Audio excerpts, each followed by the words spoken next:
ফুলের মতো সুন্দর সত্যি আর কিচ্ছু হতে পারে না এই দুনিয়ায়। এরকম ফুলের মতো সুন্দর যদি সবার মনটাও হতো তাহলে কতই না ভালো হতো। এটা তো নয়নতারা ফুল, আমরা সেটা সবাই জানি, কিন্তু ওই ফুলটার নাম সত্যি আমার জানা নেই। এটা আমার মামা শ্বশুরের বাড়ির ফুল গাছ। তো এটা হলো মামা শ্বশুরের বাড়ির 3 দিনের ভিডিও এটা। তো আজকে এটা 3 নাম্বার ভিডিও। তো দেখো এখানে আমাদের 3য় দিন চলছিল। তো দেখো কত সুন্দর গাছগুলো, ফুল গাছ খুব সুন্দর লাগছিল আমার।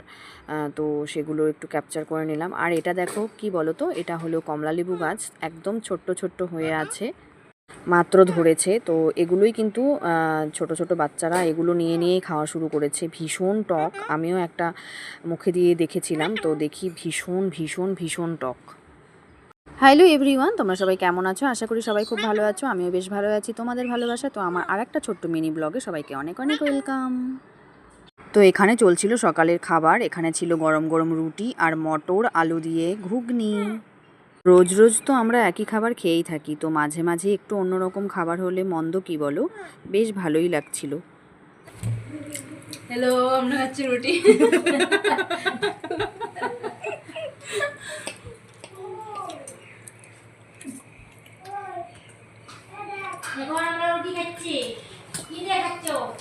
কি দিয়ে খাচ্ছ বলে দাও।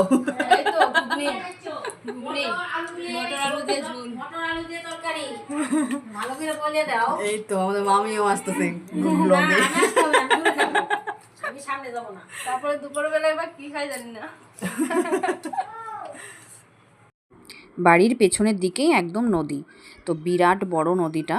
তো এখানে আসার পর থেকেই বিমান জেদ করা শুরু করেছে। যবে থেকে এসেছে দেখেছে নদীটা, তো সবে থেকেই শুরু করেছে স্নান করবে, নদীতে স্নান করবে। তো এই দুদিন তো একদমই সময় পাওয়া যায়নি, মানে যেদিন এসেছিলাম সেদিন তো অনেকটাই বেলা হয়ে গেছিলো, সেদিন স্নানের টাইম একদম পার হয়ে গেছিলো। আর যেদিন তার পরের দিন তো আমরা ছিলামই না, আমরা তো কামাখ্যা মন্দিরে গেছিলাম, সেদিন তো হলোই না। তো এবার 3 দিনের দিন, এবার আমরা তো সেদিন বাড়িতেই একদমই ফাঁকা। তো সেদিন আর ছাড়বেই না কিছুতেই। খাওয়া দাওয়ার পরে এই যে জেদ করা শুরু করেছে, কখন নদীতে নিয়ে যাবে, কখন নদীতে নিয়ে যাবে। তো সেই কথা অনুসারে এবার চলে এসেছি ওকে নদীতে স্নান করাতে। তো আমার তো স্নান সকালবেলা হয়েই গেছিলো, আমার স্নান করার কোনো কথাই উঠছে না আর কি, প্রশ্নই উঠছে না এখানে।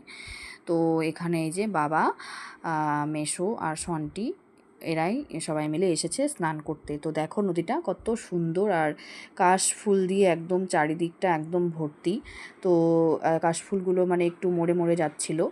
তো যাই হোক, খুব সুন্দর লাগলো নদীতে স্নান করলো ওরা। আমি অনেক ভিডিও, ছবি অনেক কিছু তুললাম। আর এই ভিডিওটা কখন করেছে বিমান আমি নিজেও জানি না, তো দেখলাম মোবাইলে, তো এটাও অ্যাড করে দিয়েছি এই ভিডিওর সাথে।